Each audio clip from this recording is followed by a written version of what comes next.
My wife and I are moving into this family home. Anyone who doesn't belong here, get out now." When my husband said that, I couldn't help but burst into laughter. "Don't you guys know? My name is Amber. I'm a 27-year-old marketing executive. I've been working for the same company for 5 years since I graduated. I've been given a lot of responsibility now and lead a busy life. Every day is challenging, but I feel a sense of fulfillment. I have another reason to strive harder. That is my boyfriend Ted. He's also my colleague who works at the same office as me, and is 1 year my senior. When I joined the company, he became my mentor, and that's how we started to get closer. At first, it was just a typical colleague relationship. Around the time I got used to my work, he started to show signs of being interested in me as a woman, and began making advances. Well, maybe he was waiting for me to become independent. The truth is, I was secretly attracted to him. So, I was thrilled when he confessed his feelings to me. By the time I turned 25, in my 3rd year as a career woman, we officially started dating. We kept our relationship a secret from our colleagues. I was happy to see each other every day at work, and it was fun to go on dates after work or on weekends. It was delightful to have a good balance of work and private life. Our relationship was smooth sailing. Both of us were good at separating work and personal life, and we fulfilled our work responsibilities diligently. When both of us had a lot of work, we would stay late together and divide the tasks. I think we had a very good relationship in that sense. Then one day, someone at work found out that we were dating. It happened when we were walking together in the city on Valentine's Day. One of our coworkers saw us holding hands. Well, even without that, it wouldn't be surprising for people to assume we were dating since it was such a day. Although they teased us at first, everyone was supportive of us, saying we were a well-suited couple. It also helped that we both worked hard at our jobs without mixing our personal or professional lives. Since we produced good results, our superiors didn't say anything special about it. Thanks to that, we were able to continue our relationship smoothly. And then, after 2 years of dating, he finally proposed to me. "No matter how I envision my future, I always see you by my side. So I want you to walk through life with me. Will you marry me?" Yes. I was overjoyed by his wonderful proposal so much, so that I almost fainted with happiness. I spent some time gazing at the engagement ring and couldn't stop smiling. We immediately went to meet each other's parents. First, we headed to his parents' house. "Very nice to meet you. I'm Amber." "Wow, you're beautiful." "That's very lucky." "Oh, you're too nice." No, you don't have to be modest." "That's right.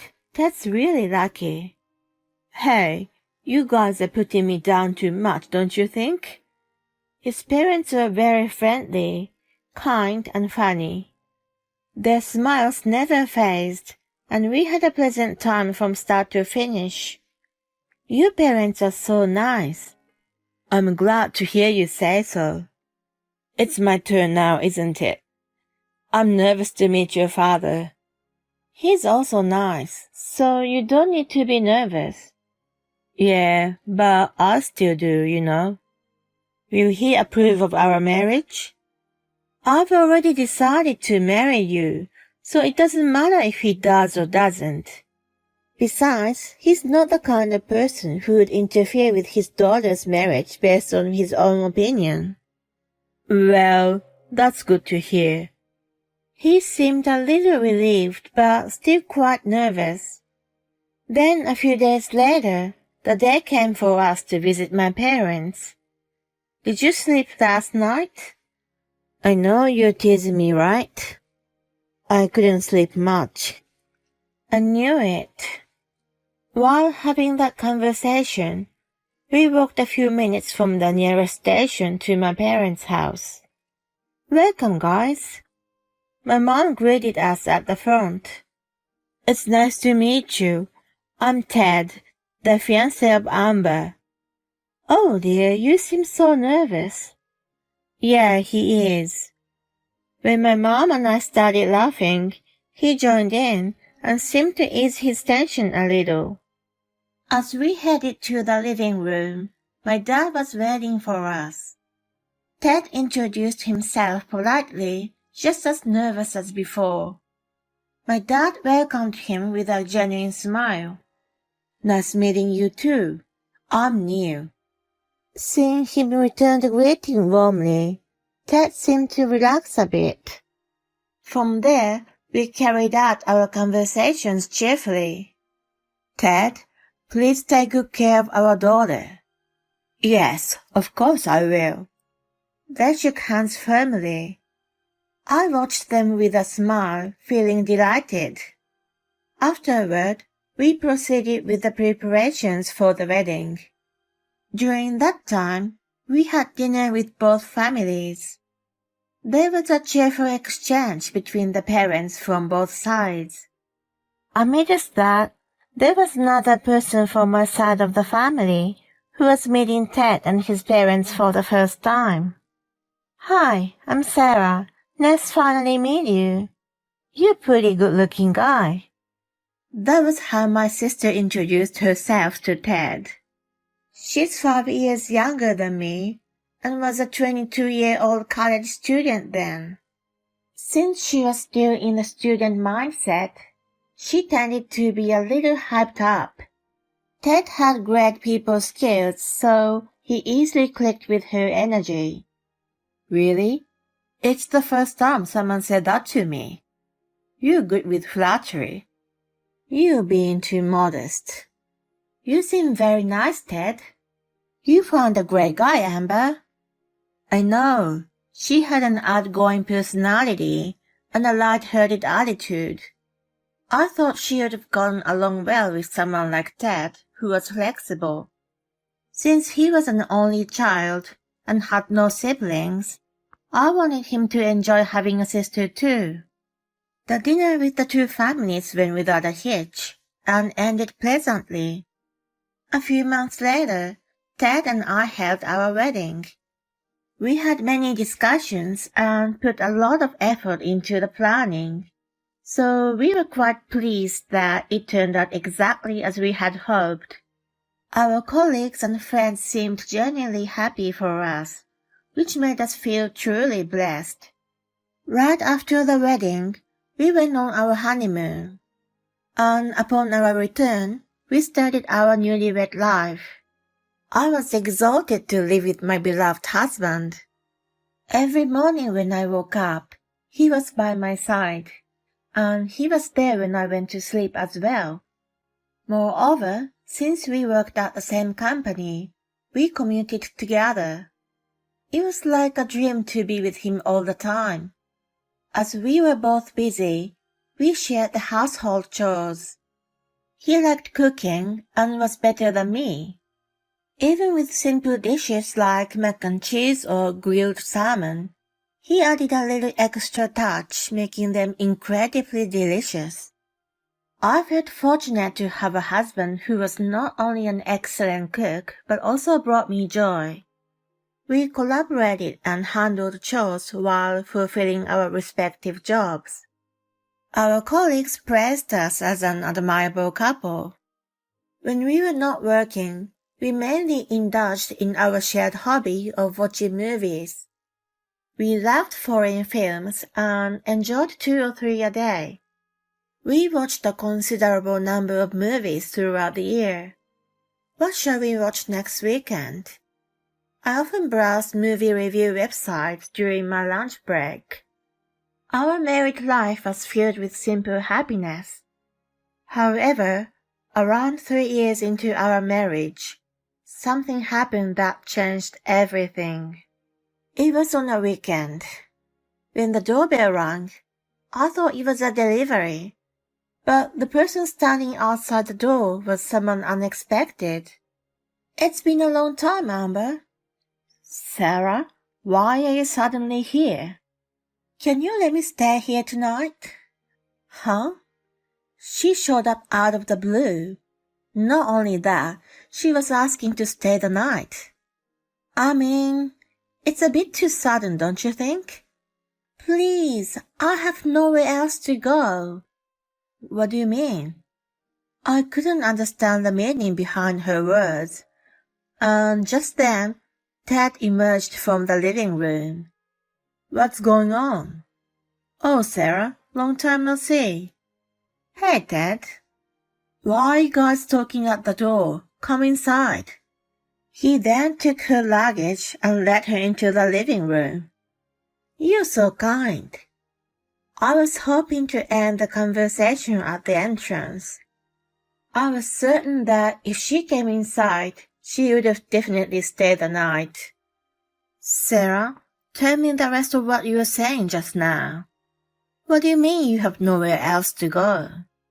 After graduating from university, she got a job and started living on her own. She should have had a place to go back to.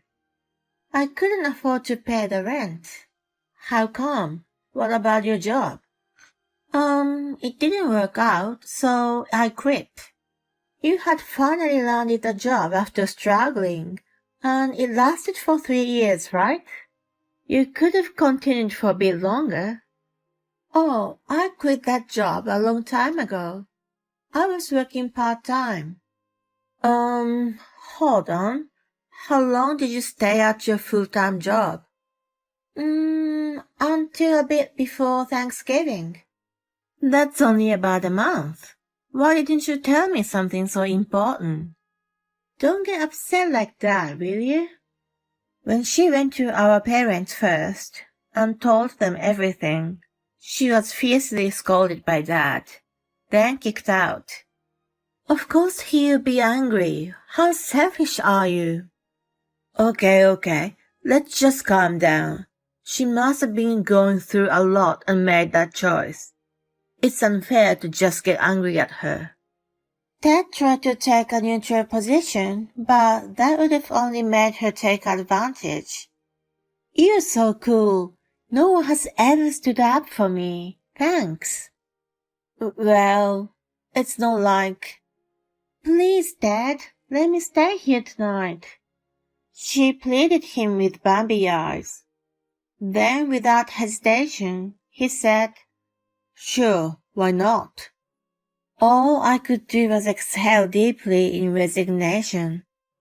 Yay, thank you. Exhilarated, she went to put her luggage in the guest room without asking. Hon, you're spoiling her. You think so? But we're siblings, so we have to help each other. He didn't seem to grasp my concerns. I knew she would have never wanted to leave our place. My intuition was right, and she stayed for a while. You're an amazing cook, Ted. Really? Thank you. Ted never asked her to leave, and they always seemed to enjoy their meals together. Even when I told her to leave soon, she wouldn't listen. When I spoke to Ted about it, he said it was lively and fun.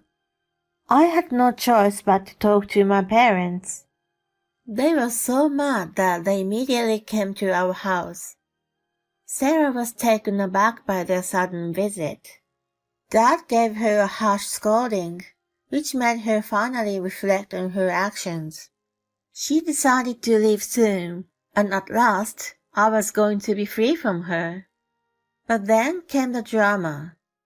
I had just returned home from a 3-day business trip.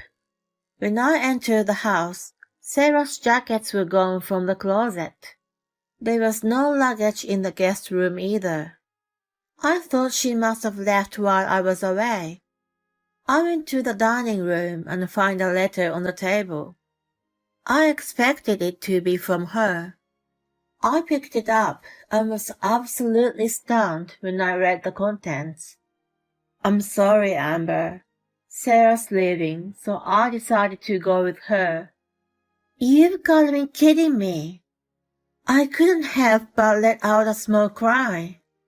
I rushed to Ted's closet only to find it empty.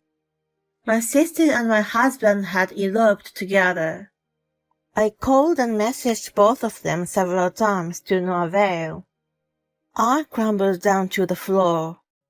They had been having an affair under my roof. He had chosen Sarah over me. All of those were like a kick in my gut, and I didn't think I could recover from the immense pain. I called my parents and asked them to come over right away, and also sought advice from the police. However, I was told that I couldn't file a missing persons report, and I lost hope of locating them. I found out that Ted had resigned from his job while I was on a business trip. And just like that, he disappeared from the office.